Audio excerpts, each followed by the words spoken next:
Magandang araw po, welcome po sa aking channel, Lobnoy TV. Nandito po tayo ngayon sa Presidio Lakefront sa Sukat, Muntinlupa, kung saan meron po tayong bagong video presentation.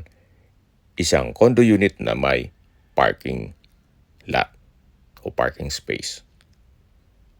Nasa loob po ito ng isang guarded community na kumpleto po ang amenities, gaya ng swimming pool, parks and playgrounds, at marami pong iba. Lahat pong gamit na nakikita nyo ay kasama po yan. Ito po ay fully furnished. May floor area po ito ng 62 square meters, may 2 bedrooms at 1 parking space. Ito po ay titulado, buhay po ang may-ari, kaya wala po kayong maging problema sa documentation o sa transfer ng title. Ito po ay well-maintained, kaya ready for occupancy.